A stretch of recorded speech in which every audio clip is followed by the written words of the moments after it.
¿Qué tal? ¿Cómo están? Buenas noches. Como ya dijo Buenas Nadia, noches. soy el doctor Michael Palacio, soy neurólogo. Llevamos ya un tiempito colaborando con Parkinson Ecuador. Yo diría que más que colaborando es una relación mutua, ¿no? Yo también me nutro mucho de este tipo de charlas, esta conexión con ustedes me deja hacer lo que me gusta, que es un poco enseñar, transmitir conocimientos, conversar con los pacientes. Yo diría que más que una charla es como un conversatorio, ¿sí?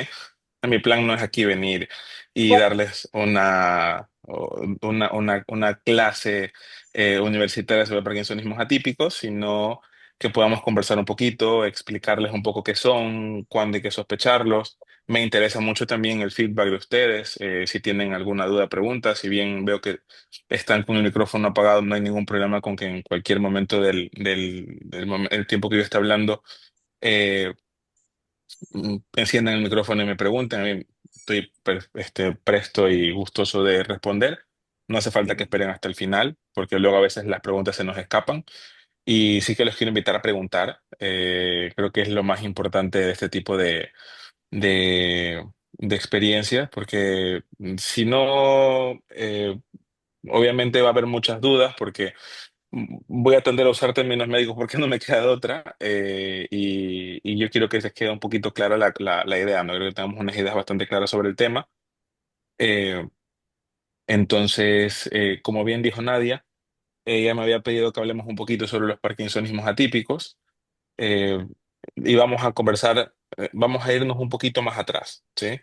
Eh, Seguramente todos estamos emparentados con la enfermedad de Parkinson. La enfermedad de Parkinson es una enfermedad neurodegenerativa que se produce, entre otras cosas, de manera muy somera, por una pérdida de las células en estructuras de los ganglios basales y la sustancia negra, que genera una alteración en la coordinación del movimiento, ¿no?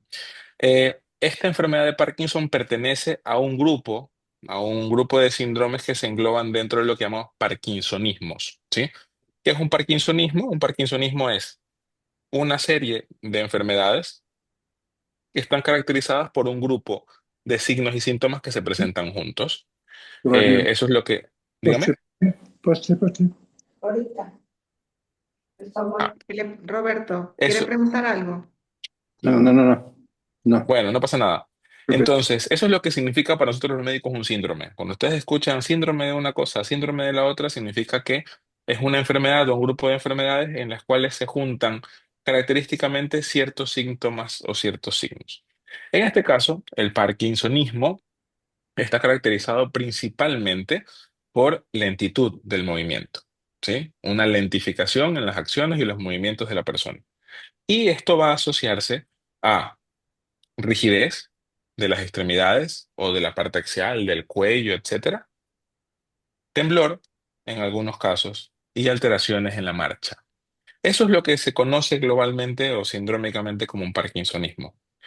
Esos parkinsonismos pueden tener diferentes causas, ¿sí? Y clásicamente los dividimos en dos, en los primarios y en los secundarios. ¿Qué es un trastorno primario? Un trastorno primario es un trastorno que no tiene una causa estructural clara. Y un trastorno secundario es uno que tiene una causa clara, estructural, metabólica, etcétera. Dentro de los parkinsonismos secundarios, ¿sí?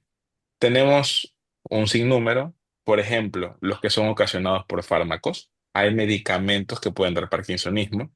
Medicamentos tan comunes como la metoclopramida, que seguramente tienen que haberle escuchado alguna vez, para las náuseas y vómitos. El nombre cambia dependiendo de cada país. Clodopam, Cescopin, ahí, bueno, los nombres son múltiples. Eh, Otros medicamentos un poco más complejos como algunos antidepresivos, algunos medicamentos que utilizamos para tratar ciertos trastornos psiquiátricos como el haloperidol. Los medicamentos pueden dar parkinsonismo. También puede haber parkinsonismos vasculares, en los cuales se produjo un infarto a nivel cerebral en una zona relacionada con el movimiento y el infarto produjo un parkinsonismo. También hay parkinsonismos secundarios a otros trastornos metabólicos, hormonales, déficit o alteraciones vitamínicas, etcétera. Eso es lo que se conoce como parkinsonismos secundarios. El otro lado tenemos los parkinsonismos primarios, que son los más frecuentes. Dentro de los parkinsonismos primarios o degenerativos, ¿sí? porque no tienen una causa estructural a nivel cerebral que los produzca. El más frecuente, con diferencia, es la enfermedad de Parkinson, ¿vale? La enfermedad de Parkinson será tranquilamente entre el 50 y el 70% de los parkinsonismos primarios. Ahora, es una gran parte, pero no es la única. Hay otro grupo de enfermedades que no son enfermedad de Parkinson y que se le pueden parecer, pero también se engloban de estos los parkinsonismos primarios. Y es lo que se conoce como parkinsonismos atípicos o en algún momento la literatura los llamaba también como Parkinson Plus. Y ya les voy a explicar por qué. Creo que nadie me quería preguntar algo. Sí, yo quiero saber por qué el protocolo de esperar 5 o 4 años para poder diagnosticarle realmente que es un Parkinson, porque al principio le ponen a uno como Parkinsonismo, pero tiene que haber un protocolo, algo así, de durante 4 o 5 años. ¿Qué es lo que no, se puede No diagnosticar más necesariamente. rápido? Ah, ya. Correcto, o sea, no hace falta esperar 4 años para ponerle el apellido de enfermedad de Parkinson o un Ajá. parkinsonismo. Realmente tenemos una serie de criterios clínicos para decir mi paciente tiene Parkinson. Los primeros es tener un parkinsonismo, lentitud más rigidez o temblor o alteración de la marcha. Lo segundo, la respuesta a la levodopa. Y la respuesta a la levodopa, si bien hace mucho tiempo atrás se buscaba, se probaba con el test agudo, que es esto de dar una dosis alta de levodopa y medir cómo está la respuesta dentro de una hora y media, ahora se prefiere hacer con un tratamiento continuo durante unas semanas, etcétera. Y lo segundo y lo último es la imagen, que en la imagen no haya ningún dato de alguna otra causa de parkinsonismo. Una vez que el paciente cumple esos criterios y que no cumple una serie de red flags, de banderas rojas, de datos de alarma, el paciente puede ser diagnosticado de enfermedad de Parkinson. De hecho, eh, por ejemplo, una red flag que ya se lo voy a hablar ya mismo cuando hablemos un poquito de los atípicos son las caídas, ¿sí? El paciente con enfermedad de Parkinson habitualmente hace caídas después de los primeros 2 años de la enfermedad. Si las caídas vienen en los primeros 2 años, en los primeros 6 meses, eso es un signo de alarma de que igual puede no ser un Parkinson. Pero no hace falta esperar 4 o 5 años para ponerle el apellido. Con datos clínicos concisos, yo a mi paciente le puedo dar el apellido de Parkinson. Ahora, ¿qué sí puede pasar? Que un trastorno que parece una enfermedad de Parkinson, en algún momento de la evolución nos dé algún dato un poco discordante y termine siendo un atípico. Eso puede pasar, ¿sí? Pero no hace falta esperar tanto tiempo. No, no, hay un protocolo claro, sí, porque siempre hay que hacer una prueba de imagen, hay que ver la respuesta de la levodopa y hay una serie de criterios, esto está publicado y todo, clínicos a favor y criterios que no tiene que cumplir el paciente. Si el paciente cumple muchos criterios de alarma, pues ahí hay que prender la bombilla de que igual es un atípico. Pero no hace falta esperar tanto tiempo para el diagnóstico. De hecho, yo habitualmente a los pacientes en la consulta en la primera consulta no le suelo poner el apellido porque obviamente me faltan datos, tengo que ver la respuesta de la levodopa, tengo que ver eh, la prueba de imagen, pero ya en una segunda consulta o tal vez en una tercera se le puede poner el apellido de Parkinson al paciente y si no hay ningún otro dato, no. Ahora, como les digo, siempre puede pasar, porque en medicina 2 más 2 a veces es 20. Siempre puede pasar que un paciente, como les digo, parezca un Parkinson y en el tiempo termina siendo algún dato que no nos cuadre tanto y luego termina siendo otra cosa, un atípico, sí. No es lo habitual, no es lo habitual, porque los atípicos tienen formas de inicio típicas, o sea, propias, pero puede pasar. Pero no hace falta esperar tanto tiempo para poner el apellido. Una pregunta. Sí. Siempre los pacientes con enfermedad de Parkinson necesariamente tienen que consumir levodopa, o hay casos en que no. A ver, se entiende que la levodopa es la base de nuestro tratamiento para el paciente con enfermedad de Parkinson, ¿vale?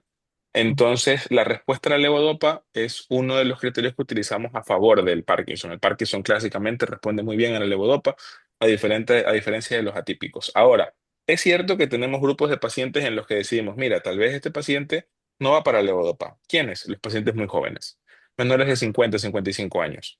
¿Por qué? Porque tienen más riesgo de hacer efectos secundarios, más riesgo de discinesias, más riesgo de trastorno del control de impulsos, principalmente esas dos cosas. Fuera de eso, suele ser la base de nuestro tratamiento. Ahora, ¿hay pacientes jóvenes en los que usamos levodopa? Sí. Sí, ¿por qué? Porque es lo más potente que tenemos. Entonces, si el paciente, les voy a poner un caso, ¿ya? Yo cuando estaba todavía en España, unos meses antes de volver, tuve el caso de un paciente de 30 y pico de años que debutó con un parkinsonismo, con datos típicos de una enfermedad de Parkinson, sin ningún dato de alarma. ¿Qué pasa? Muy joven. ¿Cuál era el otro problema? Que el paciente tenía muchos síntomas y que el paciente era guitarrista, no, era baterista, perdón. Era baterista de una banda. Entonces, producto de los síntomas, había dejado de tocar y era su actividad laboral, era su vida, la música. ¿Qué hicimos con él? Probablemente, si hubiese sido un paciente con otro tipo de actividad o tipo de vida, hubiésemos decidido tratar primero con razagilina o con pramipexol, pero como era un paciente que necesitaba una respuesta pronto porque probablemente le podía mejorar mucho la calidad de vida, con él decidimos empezar levodopa. ¿No fue bien? Sí, no fue bien, por cierto. ¿Pudo haber hecho un efecto secundario? Pudo haber sido, pero claro, se individualiza. Pero sí, sí hay pacientes en los que no empezamos con levodopa. Creo que Jonah tenía una pregunta. Y Hola, Ricardo también tenía una pregunta. Ay, mucho. Joana, perdón. Sí, a, ¿me Sí, escucha? a ver, que sí. empiecen las mujeres. En mi caso, yo tengo un par un poco atípico. Yo con síntomas de 6 años. Actualmente tengo 30. Es que la escucho y la veo cortada. Entonces Joana, si no. no se te entiende bien, no sé si Si lo no puede pones por escribir el la chat. Ahora, pregunta, correcto. Apaga la cámara. Apaga la ¿se- cámara también puede ser. ¿está bien? No, se te ve cortada y se te escucha cortada. Claro. Escribe la pregunta o apaga la cámara. ¿Ya? ¿Tampoco? Sí, A no, ver, sí, ahí como que. ¿Traes A ver, de nuevo? habla. Mm, mm, No, no se escucha, no se entiende bien, Joana. Escríbela por chat.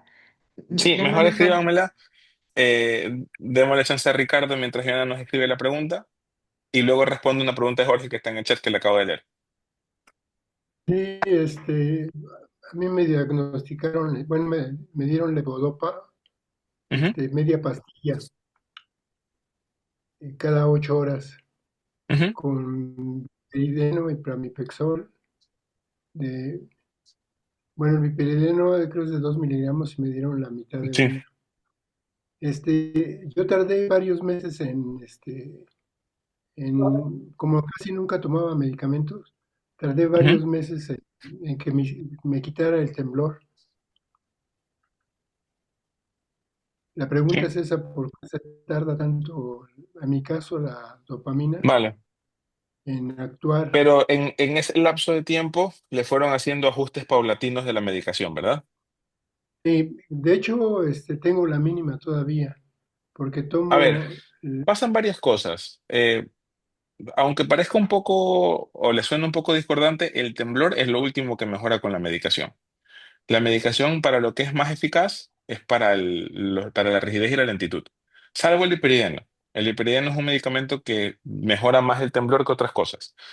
Mm, eh, el hiperideno es un poco más de la escuela americana. Nosotros en Europa no lo usamos mucho porque en las guías europeas ya han dejado un poco de lado los medicamentos de la familia del hiperideno por los efectos secundarios y nos centramos más en los fármacos dopaminérgicos. Pero puede pasar.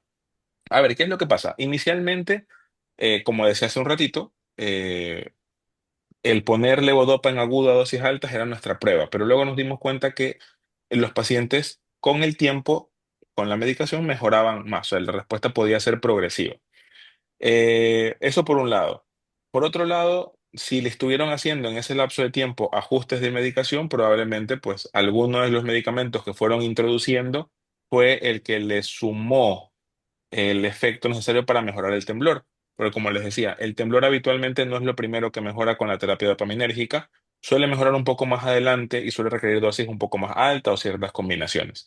Yo personalmente soy más partidario de primero subir un medicamento antes de ir sumando más cosas, pero eso ya es un poco cuestión de modos de medicar al paciente.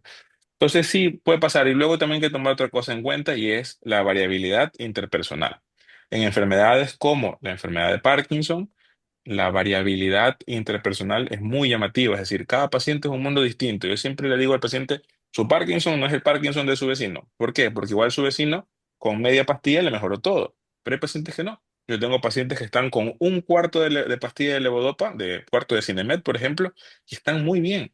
Tengo otros que requieren una pastilla en 3 4 tomas, tienen pramipexol, llevan rasagilina. Es decir, hay casos y casos.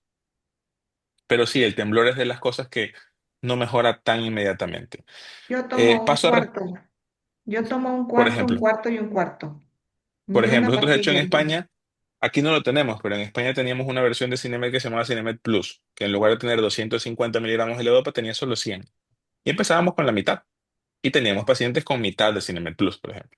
Es que es muy variable la respuesta. Por eso es que cuando el paciente a veces me dice, doctor, pero mi vecino toma esta y está bien. Yo sí, pero es que su vecino no es usted. Cada paciente es un mundo distinto. Cada Parkinson evoluciona diferente. Hay pacientes que evolucionan muy rápido, otros muy lento. Hay pacientes incluso que con la rasagilina, que en teoría es un poco la menos potente y terapia física, es tan genial. Entonces, sí, es muy variable. Es muy variable.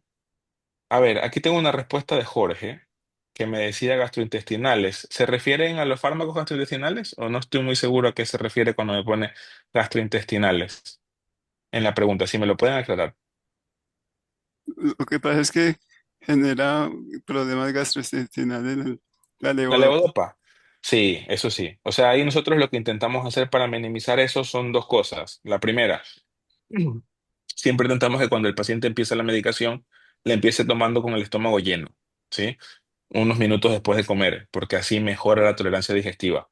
La otra opción que se puede plantear es usar proquinéticos, medicamentos que vacíen el estómago más rápido y se toman unos 15 minutos antes de la levodopa y hacen que la levodopa, a lo que usted le ingiere, pase más rápido por el estómago y llegue más rápido al intestino, que es donde se absorbe y genere menos molestias.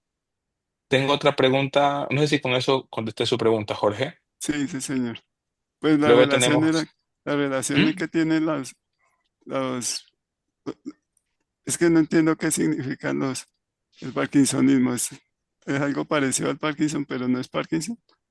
Ok, ya ahorita retomo ese tema. Déjeme contestar un par de preguntas más y retomo el hilo un poco de la charla que teníamos, ¿vale? Ok.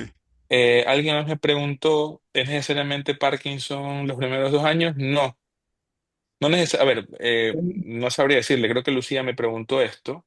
Déjeme abrirla porque es larga la pregunta. Sobre la caída, a ver, habitualmente el paciente con enfermedad de Parkinson no suele tener caídas tan precoces. Hay pacientes que nunca se caen, ¿sí? Hay pacientes que nunca se caen, pero cuando hay caídas suelen ser pasados los primeros años de la enfermedad, ¿sí? Es raro que un paciente con enfermedad de Parkinson debute teniendo caídas, ¿sí? Eh, Y lo que me preguntaban sobre entrar en levodopa, sí, porque suele ser, como les decía, el tratamiento de entrada. Ahora, es que son varias preguntas juntas. Dedos en garra en el pie, ¿cómo se puede mejorar? A ver, si tiene una postura distónica del pie, algunas veces esas posturas mejoran con el tratamiento dopaminérgico, o sea, mejorando la levodopa, subiendo dosis o poniendo algún medicamento adicional. En otros pacientes con mucha postura distónica, a veces planteamos también toxina botulínica, por ejemplo. Con respecto a las disinesias, a ver, ¿cómo defenderse? Cuando hay disinesias, lo que intentamos habitualmente es intentar reducir la carga de terapia dopaminérgica, sobre todo disminuyendo los otros medicamentos que no son levodopa. Si con eso no mejoran, la mantadine es el único medicamento de hoy que tenemos para este caso.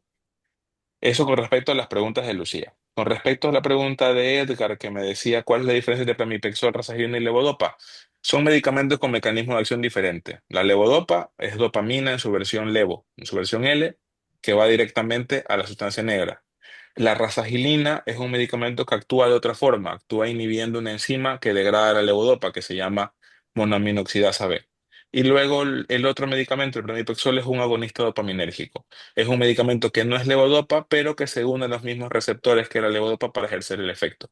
Es decir, son tres medicamentos que tienen el mismo efecto, pero lo hacen de diferentes formas. Son diferentes familias y cada una tiene pues diferentes efectos secundarios.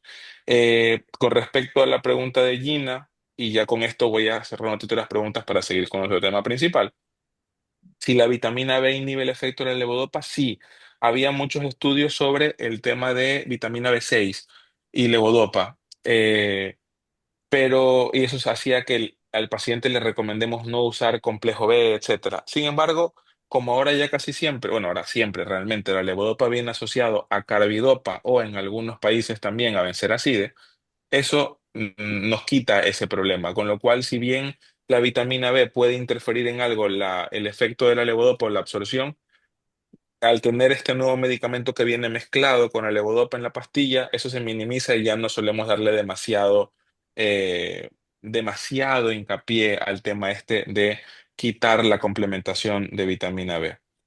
¿Qué podemos hacer cuando el levodopa no hace efecto? A ver, siempre intentamos subir la dosis y si llegamos a la dosis máxima, pues ese es el momento para comenzar a usar estos otros medicamentos tipo pramipexol, rasagilina y otros más que no tenemos disponibles en nuestro país, por ejemplo, para intentar potenciar el efecto de la levodopa. ¿Vale? Voy a hacer un paréntesis. No, pregunta, dígame, Nadia. No, sí, yo quería contarle a Mimi que yo empecé con problemas intestinales, y ese fue mi primer síntoma, porque pregunta que si es normal Ay, se tener me pasó esa problemas pregunta. intestinales. Sí, es Perdón. normal. Sí, de hecho hay algunas teorías que dicen que la enfermedad de Parkinson, el origen puede estar en la parte nerviosa del intestino. Y por eso es que hay pacientes que incluso 5 o 10 años antes de empezar con los síntomas motores pueden tener síntomas digestivos, principalmente estreñimiento. Lo que pasa es que el estreñimiento es muy frecuente. Pero suele ser ese primer síntoma. Y de ahí sí, es verdad, los pacientes pueden tener un tránsito intestinal alterado, hay alteración digestiva por la medicación, es frecuente, es frecuente. No, una pregunta, pues, Sí, es que comentaste ahorita algo de otros medicamentos que potencian la levodopa, es que tengo muchas disquinias en estos días. está con amantadina usted ya. Sí, ¿Cuánto toma? dos al día, y aún así no se me quita. 100. Sí, O, sí, sí, señor. a ver, la amantadina se podría duplicar si quisiéramos, ¿vale? Pero claro, eso aumenta la posibilidad de efectos secundarios. Si usted toma levodopa más otros fármacos y las discinesias son muy incapacitantes, el primer escalón sería comenzar a quitar alguno de los otros fármacos, no retirarlo del todo, sino bajarlo. Sí, porque por Siempre ejemplo intentamos, yo me tomo en la mañana pramipexol con una dosis de levodopa. A las 9 de por la mañana ejemplo, tomo le- solamente levodopa, pero a las 2 ujú. de la tarde la tomo con safenamida. Ah, qué bien, tiene esa finamida ya. Sí, Usted, el pramipexol que toma es de liberación prolongada. sí, y 4,5. Claro, yo tal vez le diría, así a breves rasgos, sin conocer todo su cuadro clínico, que igual si las discinesias están siendo muy incapacitantes, tal vez lo primero sería bajarle un pelín el pramipexol. En la escala siempre es lo primero que necesitas bajar, el agonista dopaminérgico, y Yo, yo, 4 o 5 miligramos al día es bastante. yo he probado bajando, no lo he probado ahorita, pero bajé, por ejemplo, con el doc bajamos la levodopa 100 Ujú, y no me quedaba muy frenado todavía. Luego la devolvimos a 150 y bajamos el pramipexol a 3 ujú. y tampoco funcionó, o sea, también me estoy frenando mucho. Entonces no sé qué hacer. Y pues a mí no me disgustan, pero la gente me ha dicho que, y pues uno siente que las disquinias han aumentado un poco en los últimos días. También estoy Claro, a ver, va a ser un efecto secundario de la terapia dopaminérgica. Por desgracia, más medicamentos para tratarlas, pues no tenemos. Otra opción sería intentar forzar el amantadine. Pero claro, también tiene sus efectos adversos, entonces tiene sus cosas. Tiene sus cosas. ¿Cuántos años tiene usted? 50. Por ejemplo, cuando hay discinesias intratables y se vuelven incapacitantes, es un candidato para plantear el tema quirúrgico, por ejemplo. Es una opción también muchas veces porque nos permite descargar terapia dopaminérgica, dejar al paciente con la mínima de medicación, usando, por ejemplo, la estimulación cerebral profunda. Entonces ahí hay que va a sonar un poco así, pero ahí comenzar a Sí, jugar, a intentar haciendo ajustes a la baja, pero esto sí, siempre hay porque que ponerlo en una balanza, ¿no? me decía mi neuróloga que al parecer mi dosis es 125 miligramos, pero en Ujú. Colombia no hay esa levodopa, o sea, está levo ahí de 100, en Colombia hay 150, no hay Claro, claro, 125, no hay 125. no hay 125. Claro, entonces puede ser que sea esa su dosis, tampoco le puedo asegurar que sea. Sí, Pero, por ejemplo, ahí hay que intentar buscar siempre eso en una balanza, ¿no? Y el paciente cuando está diskinético, siempre hay que plantearle, le podemos bajar con la salvedad de que probablemente se bloquee más, y hay que ver qué es lo que más le incapacita. Habitualmente lo que más incapacita es bloquearse. Sí, claro, Entonces, depende, si hasta las tener disquilesias y no claro, estar si las bloqueado. diskinesias no incapacitan tanto, pues igual en la balanza nos pesa más el tratamiento. Pero sí, es una opción. Aunque es verdad que hay pacientes que tienen diskinesias que son sumamente incapacitantes y ahí sí que hay que bajar medicación sí o sí, o plantear, como les digo, las terapias avanzadas están para eso, para estos pacientes en los que a pesar de los ajustes no estamos teniendo mejoría. Ujú. Eh, Alguien me preguntaba, en el caso Sí, del parkinsonismo, si dejo de consumir la medicación, ¿qué le provoca durante unos meses se va? Claro, si el parkinsonismo farmacológico, por ejemplo, si es un Parkinson por metoclopramida, si usted deja de consumir la medicación, con el pasar de las semanas deberían mejorar los síntomas. Sí. Alguien me preguntaba con los traumatismos. Sí y no. A ver, no es que todo paciente que se ha golpeado la cabeza va a ser un Parkinson, pero sí es cierto que los traumatismos repetidos son estudios que se han hecho, por ejemplo, en jugadores de fútbol americano, boxeadores, etcétera, hacen más trastornos degenerativos, hacen más deterioro cognitivo, hacen más parkinsonismos, etcétera, ¿vale? Pero suelen ser pacientes que están sometidos a traumatismos importantes de forma repetida, principalmente. Ahora, volviendo un poco a lo que estábamos hablando al principio, eh, bueno, entonces, ese parkinsonismo que alguien me preguntaba, Jorge, creo que era que me decía que no entendía muy bien lo del concepto. El término parkinsonismo es un término general, ¿sí? Dentro del parkinsonismo hay diferentes tipos. El más frecuente dentro de los degenerativos es la enfermedad de Parkinson, pero luego, como les decía, viene otro grupo no tan desdeñable de enfermedades que se conocen como parkinsonismos atípicos y que se conocen antes como Parkinson Plus. ¿Por qué Parkinson Plus? Porque tienen el parkinsonismo y suelen asociar, un segundito,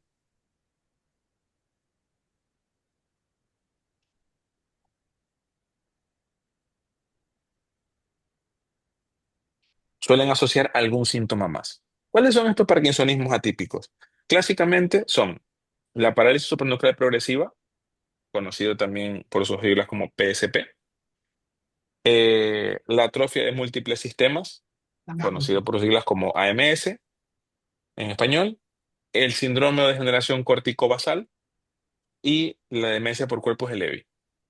Son cuatro entidades principales que tienen un parkinsonismo con algo más, ¿sí? Ahora, voy a explicar brevemente qué es ese algo más, ¿no? No, voy a intentar no ser demasiado técnico. Hablemos primero de la parálisis supranuclear progresiva o PSP, la más frecuente dentro de este grupo, ¿sí? Eh, Suele dar parkinsonismo, pero clásicamente eh, sus características son dos cosas. La primera, suelen dar mucha más alteración de la marcha y de forma más precoz. Estos son esos pacientes que se caen desde el principio. Ni bien empiezan los síntomas y ya han comenzado a caerse porque ya han hecho inestabilidad para caminar. Y suelen hacer una alteración de la mirada conjugada vertical. Es decir, el paciente no es capaz de mirar completamente hacia arriba y hacia abajo sin mover la cabeza. ¿Por qué? Porque la alteración aquí está un poco más a nivel mesencefálico y se afectan otras estructuras. Dentro de los parkinsonismos atípicos, hasta un 30% responde a la levodopa. Eso me faltaba decirles. Otra característica típica en conjunto de los parkinsonismos atípicos es su pobre respuesta a la levodopa. Son entidades que responden peor o si responden lo hacen de manera temporal. Eh, entonces, esta PSP suele dar eso, caídas precoces con mucha inestabilidad de la marcha desde el principio o de manera muy precoz y alteración de la mirada vertical. Y en ese contexto, hasta un 30% de los pacientes responden a la levodopa por lo menos de manera inicial.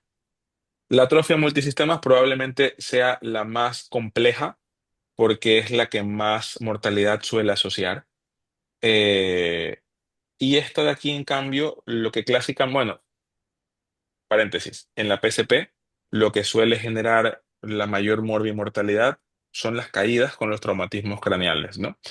En la atrofia multisistemas, que es la otra entidad, habitualmente el paciente tiene un parkinsonismo y asocia otros síntomas de manera precoz. Síntomas de afectación del cerebelo, como eh, nosotros le llamamos dismetría, una pérdida de la coordinación, ¿vale? Eh, también tienen algo que llamamos disautonomía. El paciente comienza a hacer incontinencia urinaria, una presión arterial muy lábil que sube y baja o no se consigue mantener estable, y síntomas de ese estilo. Estos son pacientes que suelen progresar más rápido y que habitualmente terminan haciendo complicaciones derivadas de la parte respiratoria. Eh, en este caso, la respuesta a la levodopa no es tan buena, depende un poco del fenotipo, del tipo de paciente, porque hay pacientes que tienen más parkinsonismo y en esos pacientes va un poco mejor, pero no es tan buena como tal vez es en la PCP. El síndrome corticobasal es el tercero. Este síndrome corticobasal asocia el parkinsonismo con síntomas corticales, perdón, que pueden ser debilidad muscular, ¿sí? Por afectación de la corteza cerebral, pueden ser trastornos sensitivos, hacen característicamente algo que se llama mano alien o mano alienígena, en la cual la mano del paciente se comienza a mover sola, sin que el paciente lo note o lo quiera hacer. Eh, y estas de aquí, pues, la respuesta a la levodopa suele ser tal vez un poco mejor que en la MS, pero un poco peor que en la parálisis cerebral progresiva. Y por último está la demencia por cuerpos de Lewy, ¿sí?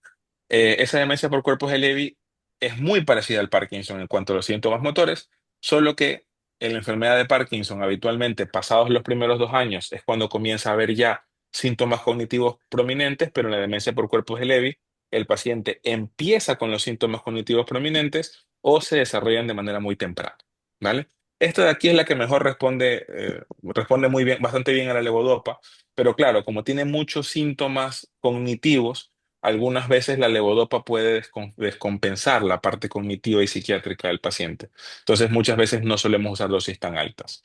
Eh, entonces, lo que quiero que se lleven un poco como idea de estos parkinsonismos plus o atípicos es que son pacientes que tienen datos de un parkinsonismo, como la enfermedad de Parkinson, pero asocian otras cosas que son lo que lo diferencian y que clásicamente la respuesta a la levodopa o sus derivados no suele ser tan buena o tan consistente como pasa en la enfermedad de Parkinson.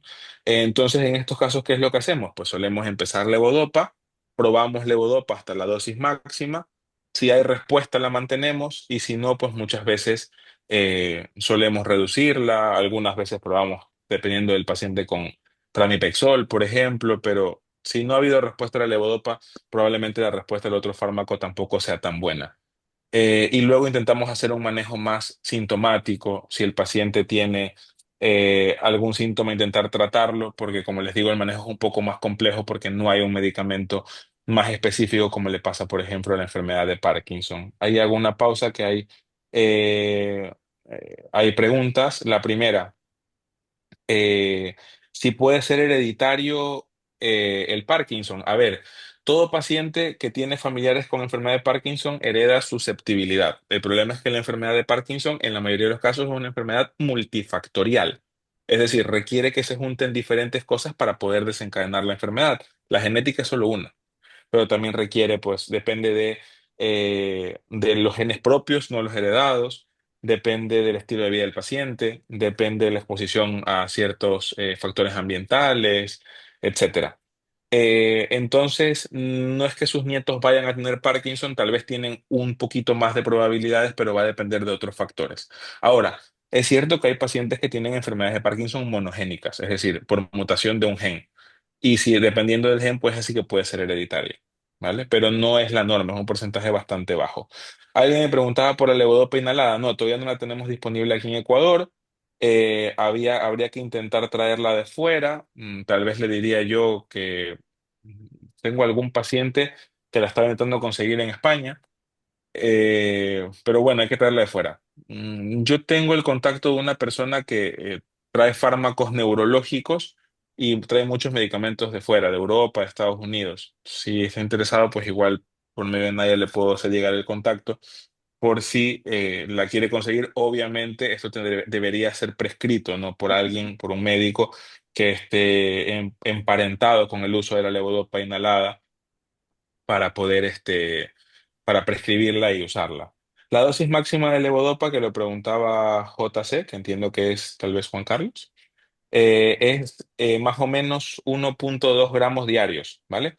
Eh, claro, a ver, no sé qué edad tenga, por ejemplo, Juan Carlos, pero tomar levodopa cada 3 horas nos va a llevar probablemente, diría yo que unas, ¿qué serán? 6 tomas diarias está haciendo más o menos, Correcto. o 5, ¿sí?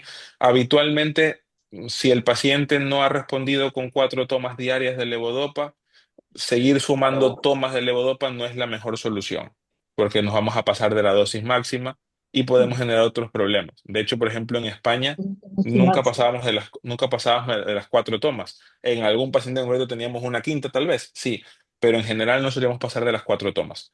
Cuando ya el paciente con 4 tomas no está teniendo la duración de efecto necesaria, hay que buscar otra estrategia, o ponerle estalevo, o comenzar a sumar pramipexol, racesilina, otros fármacos más. En otras partes hay opicapona, por ejemplo, que funciona más o menos como el estalevo junto con la levodopa y es más potente, va bastante bien. O, dependiendo del caso, pues ya plantear la posibilidad quirúrgica, si es que hemos hecho todas las estrategias y no hemos tenido una respuesta de, de, de la medicación. Doctor, Eh, Esther tenía una pregunta desde hace sí, rato, tiene la mano levantada. Esther, no me salía la manito levantada. Ella la Ya se tenía la... antes.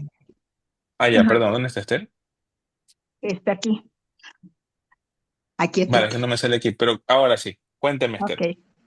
Esther. Mire, doctor, yo tengo una Sí, duda porque yo estaba tomando, bueno, tengo ya 13 años con Parkinson. Me estaban sí, dando de Bodopa, que la tomaba ujú, cada 5 horas. Me dieron los parches de Rogotina, ok, me dieron la Mantadina y ujú, Alprazolam. Alprazolam es un cuarto en las noches, pero ya no me estaba haciendo efecto el medicamento. Entonces el doctor me cambió la levodopa a media pastilla cada 3 horas. ujú. Sigo con la mantadina, es media pastilla cada 12 horas. El parche es de 4 El miligramos, 4. de 4, y el alprazolam es un cuarto. Pero ahora que me cambió el medicamento, el corazón siento que me late mucho más rápido. Siento así como si me fuera a desvanecer, y las disinesias me empiezan a dar un Claro. poco más fuerte.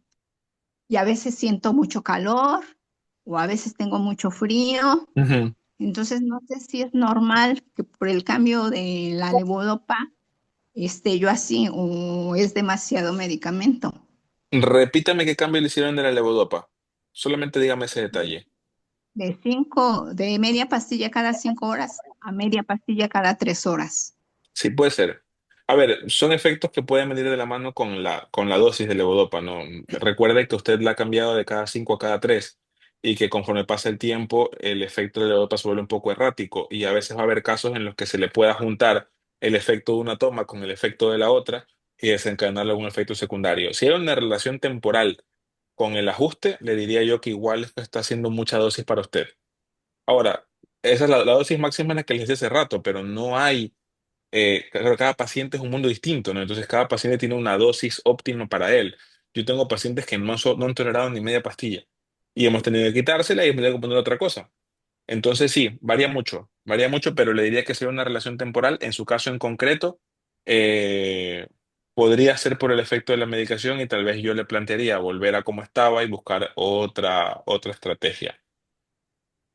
Ok. Gracias, Alguien doctor. me preguntó, ok, muchas gracias a usted por la pregunta. Alguien preguntaba con el tema de la incontinencia urinaria sin medicinas. A ver, soy sincero, cuando la incontinencia urinaria es muy importante, yo soy, porque me formé así, mucho más a favor del manejo multidisciplinar. Entonces, yo trato de asumir muchos síntomas del paciente, pero trato de ayudarme mucho de compañeros de otras especialidades que tienen mucha más experiencia en síntomas en concreto y la incontinencia urinaria es uno de ellos. Entonces, yo habitualmente cuando el paciente genera ya incontinencia urinaria, me suelo ayudar mucho de mis urólogos de confianza. Entonces ya ellos ya más o menos tienen algo más de experiencia en pacientes con trastornos urinarios de origen neurológico. Y ahí pues suelo mandarlos con ellos y ellos les dan pues indicaciones farmacológicas. Se pueden hacer algunos ejercicios de terapia física para mejorar la incontinencia, pero es verdad que es algo en lo que yo suelo ayudarme mucho, ¿no? Yo manejo mucho el tema multidisciplinar y, por ejemplo, si hay molestias digestivas que ya no han mejorado con la domperidona, es mi momento para mandarlo al gastroenterólogo. Con la incontinencia me pasa lo mismo. De hecho, por ejemplo, hace poco yo estoy siguiendo a un paciente con una sospecha de atrofia multisistema que tiene mucha incontinencia urinaria y claro, ya lo vio un urólogo, dijo no tiene nada, pero ahora lo estoy mandando con mi urólogo para intentar favorecerle un poco de tratamiento farmacológico. No le voy a curar la MS, pero vamos a intentar que mejore la incontinencia porque obviamente eso mejora la calidad de vida. Pero es verdad que yo me manejo mucho con manejo multidisciplinar en esos casos, pero sí es verdad también que hay opciones de terapia, por ejemplo, ejercicios que se pueden intentar para mejorar la incontinencia cuando no queremos utilizar la terapia farmacológica.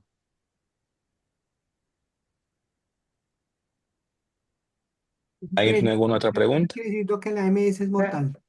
Doña Sí, Griselda, creo o que sí. sea, es la más agresiva de las que tenemos. De hecho, habitualmente el pronóstico de vida no es tan bueno, suele ser unos 5 años, más o menos, ¿no? Esto varía entre persona y persona. He tenido pacientes con MS que han vivido hasta 10.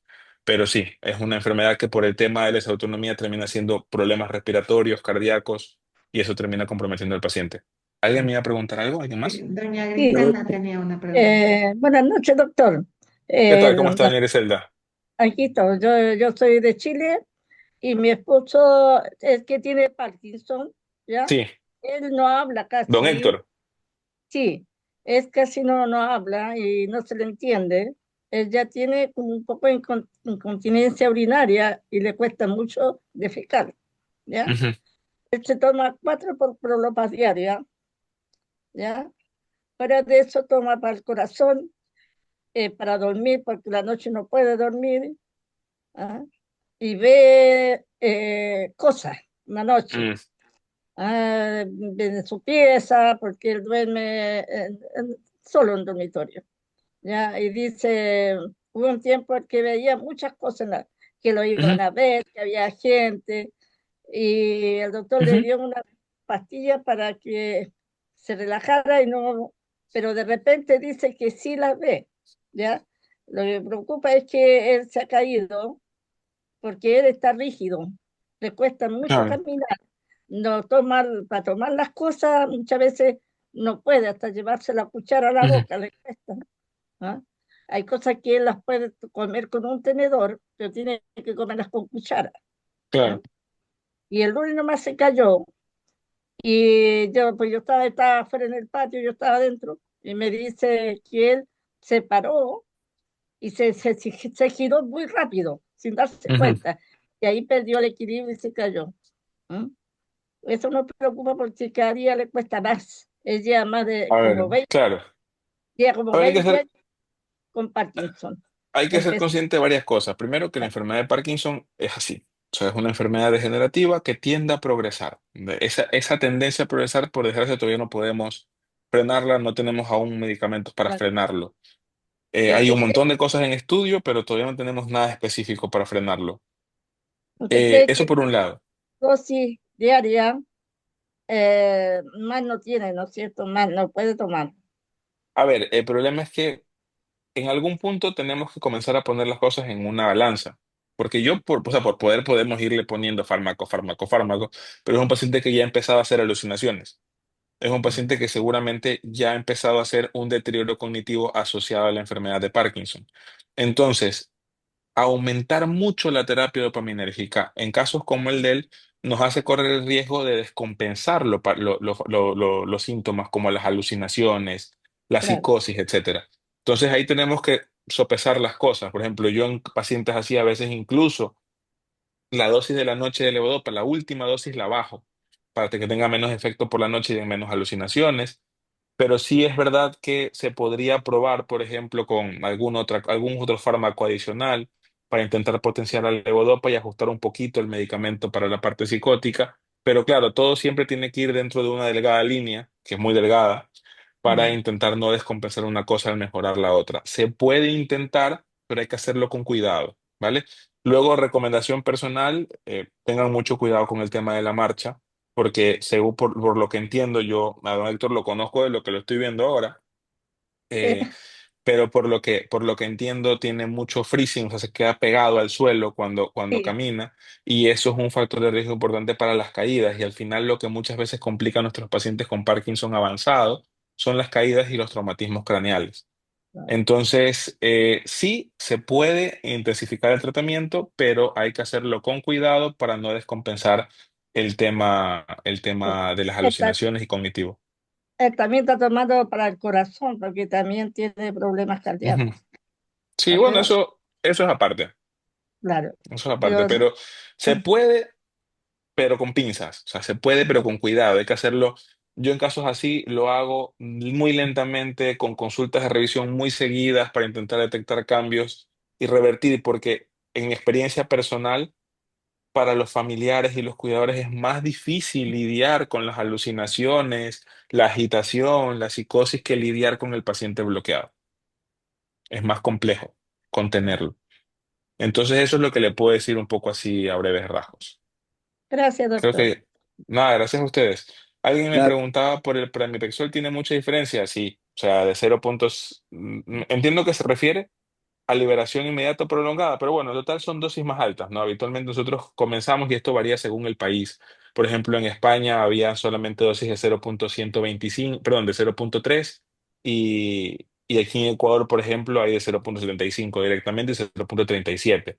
Cada país tiene dosis distintas, pero claro, cada dosis de pramipexol es mayor y al ser mayor tiene más potencia, pero también más chance de efectos secundarios, que alguien me preguntaba si hay diferencia. Johanna, claro. creo que levantó la mano otra vez. ¿Se escucha ahora? Ahora sí. Ya, genial. Mucho gusto, doctor. Yo me llamo Joana, soy de Chile. Sí, Bueno, comentarle que yo comencé con síntomas a los 26 años. Me muy diagnosticaron tempranito. a los 29 y actualmente tengo 34. Ok, Ya llevo para los 6 años con Parkinson. Pero igual siento que ha avanzado muy rápido mis síntomas. No son, o sea, siento que de estos 6 años han sido realmente como más de 10 claro. para con Parkinson. Es- Eso es muy individual y es verdad que muchas veces los Parkinson de inicio tan precoz suelen avanzar. Eh, es muy variable, es muy variable. No sé si le hicieron estudio genético. Sí, me hizo un estudio genético, pero los Fue 7 genes que negativo. estudian comunes no los tengo ninguno. Ya. Nosotros muchas veces, pero bueno, eso es verdad que es más con fines académicos, eh, a veces íbamos ya no solamente al panel de parkinsonismo hereditario o genético, sino que ya lo ampliábamos a genoma por buscar genes distintos, pero porque hay parkinsonismos de otras causas, hay mitocondriales, etcétera. Pero en todo caso, sí, los parkinsonismos evolucionan de manera distinta entre cada paciente y algunos que son de origen genético suelen tender a evolucionar más rápido que el degenerativo típico de la persona mayor, ¿vale? Luego Sí, también hay que sumarle pues que los pacientes más jóvenes tienen más chance de hacer efectos secundarios con algunos medicamentos, entonces eso pues también a veces hace que el paciente sienta más su enfermedad. sí, yo creo que eso es Eh, principalmente lo que me pasa, porque he tenido, yo creo que como todos los efectos adversos de los medicamentos, Claro, la o sea, por ejemplo, diskinesia, la veo que tiene muchas rigidez, disinesias sí, y es verdad que en su rango de edad, pues lo clásico es que la levodopa dé más disinesias que en la persona mayor. exacto, Entonces, son sí, pacientes que suelen también plantearse, dependiendo de los síntomas y todo el tema de la cirugía de manera más temprana, porque son pacientes jóvenes. Pero claro. bueno, ahí hay opciones. Pero sí, es algo que solemos ver y que también, como les dije antes, depende mucho de la individualidad de cada persona. Actualmente estoy viendo el tema de la cirugía, me hice ya las dos pruebas, que la Ujú. neuropsicológica me salió buena y Y hace poquito hice la de el test de la de levodopa. exacto. Ujú. Y fue un cambio. Yo soy otra persona con medicamentos, en realidad. No estoy Claro. con síntomas. Claro, la idea de la cirugía es que le dé el efecto que le dio el test de levodopa, pero sostenido. Y Claro, poder quitar la medicación para que dé menos disinesias. claro. En este caso, lo que a mí me preocupaba doctor, es, tuve un bebé. Mi bebé tiene 10 meses actualmente. Las Ujú. probabilidades de que lo herede si es que no salen en los 7 genes más comunes. Vale. A ver, normalmente los siete genes más comunes no son los únicos, ¿no? Ah, sí, Por sí, me acuerdo. eso, cuando queremos ampliar el tema consejo genético, lo que solemos intentar es ampliar el estudio a un estudio de genoma entero. Ya. porque ya implica no solamente los genes típicos, los PARCs, ¿no? Los PARCs uno 2 3, ¿vale? Sino que implica también ya genes mitocondriales, genes con otro tipo de herencia. A veces hay parkinsonismos que son poligénicos, es decir, hay dos genes mutados, por ejemplo. Entonces, dependiendo de esos resultados, se le puede dar un mejor consejo genético al familiar. Yo le diría que sin ningún, así, con la poquita información de que los genes más comunes son negativos, pues no habría más chances en ese sentido, ¿no? Pero sin saber cómo está el resto del estudio genético es difícil poder decirle, porque a día de hoy la variabilidad y la cantidad de genes que se han asociado al Parkinson son bastante amplias. Lo que pasa es que las mayorías suelen ser recesivos, entonces requieren dos copias para Ah, poder entiendo. darse. Entonces eso suele ser una ventaja. Habitualmente los más comunes son los que son dominantes, los que con una sola copia se dan.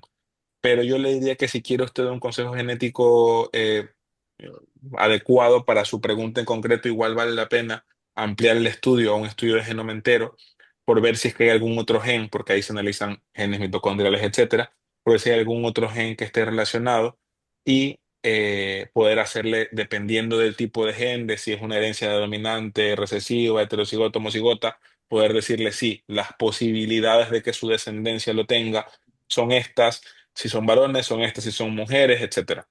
No entiendo. ¿Vale? Pero, Sí, sí, pero entendí ¿qué todo. ganamos con saberlo, doctor? ¿Ya puedo? Claro, a ver, el tema del estudio genético tiene dos objetivos. El primero es académico, ponerle apellido, ¿vale? Eso realmente, en el caso específico del paciente, pues tampoco nos da mucha ventaja, porque no nos va a cambiar el tratamiento. En este caso se lo planteo a Joana por el tema por la pregunta que ella me hace de su hijo, ¿no?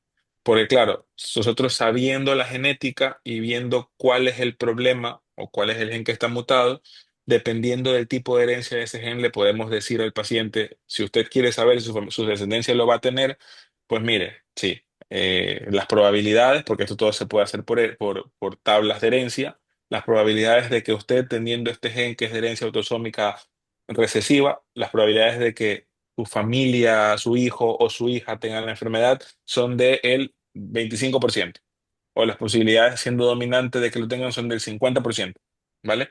Para eso, ese es el objetivo del estudio genético y el consejo genético posterior, ¿sí?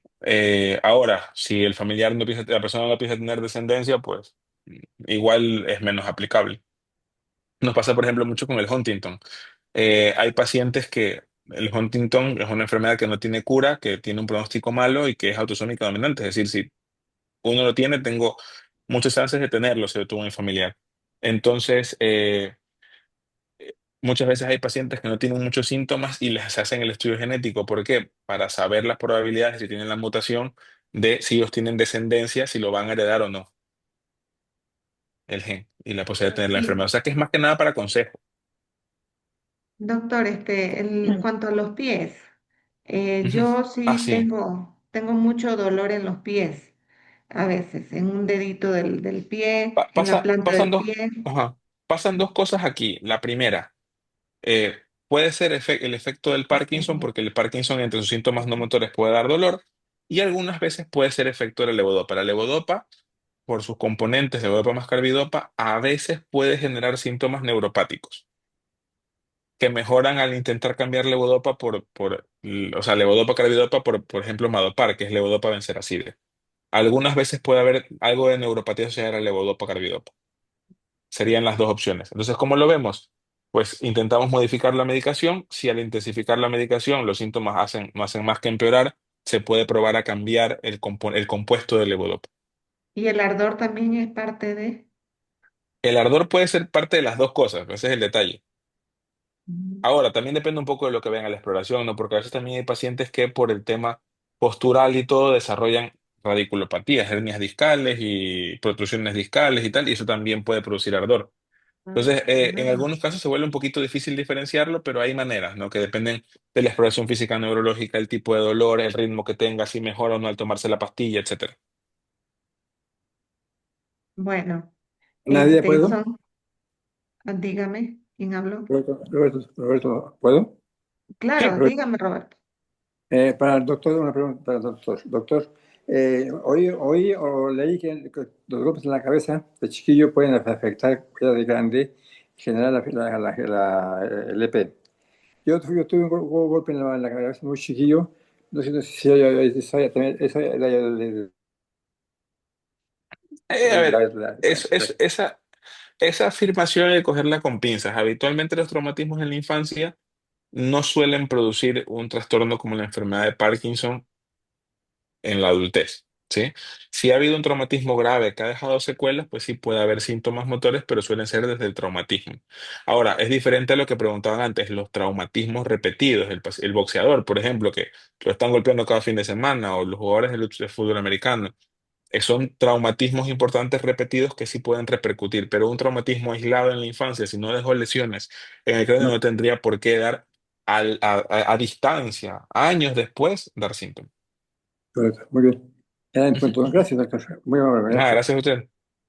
Bueno, yo creo que se nos quedan muchas cosas en Siempre. el tintero, pero ya son las 7:11 y pues en honor al tiempo del doctor, le agradecemos Bueno, muchísimo por habernos concedido este espacio, doctor, nada, nuevamente. gracias a ustedes y una vez más disculpan por la pequeña tardanza.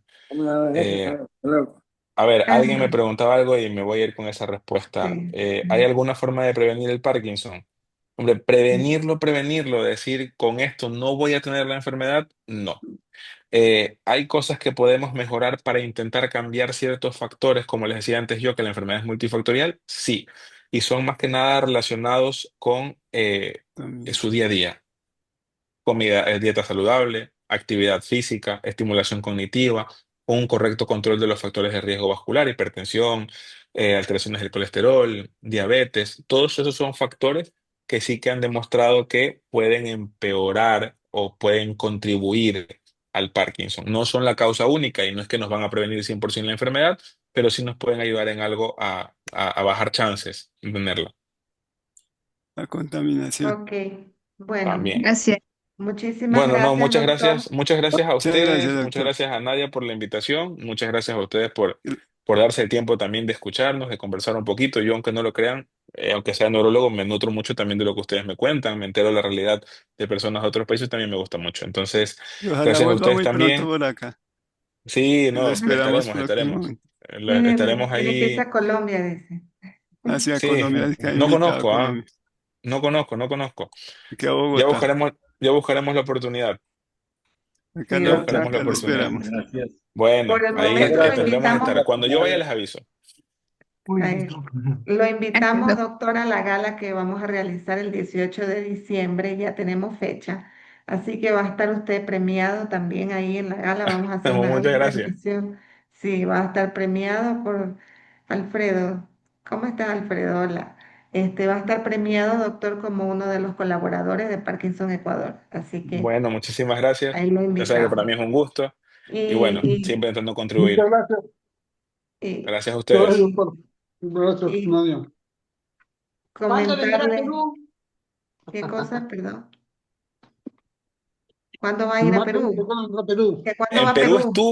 En Perú he estado una vez en mi vida, estuve hace 2 años porque fue el Congreso Panamericano allá, pero estuve muy poquito. Ahí todavía no los conocía. Ujú. Sí, y doctor, darles una noticia a los ecuatorianos que estamos haciendo las gestiones, ¿verdad?, para poder hacer un congreso de genética el próximo año y para poder Correcto. traer aquí al estudio que seamos punto de recepción de muestras genéticas para los Tenemos ecuatorianos. Así que que darnos sensibilidad y ayudar también a nuestros ujú, pacientes. Entonces estamos sí, trabajando en eso. en esto estamos trabajando ya con mucha anticipación para intentar hacer un evento mejor que el que tuvimos, que también fue muy bueno, pero siempre intentamos superarnos, sobre todo a favor de todos y a ver si podemos también esta vez internacionalizarnos más, que también nos viene bastante bien. Entonces sí, ese es el plan, ya les estaremos contando un poquito más conforme vayamos Sí. teniendo más Ujú. cosillas. Ahí estamos ¿Sí? trabajando con el doctor y con otros colaboradores más. Bueno, muchísimas Listo. gracias, señores. Gracias a ustedes. Vámonos a tomar la sopita de la noche, ahora sí. Chao, Juan. Muchas gracias.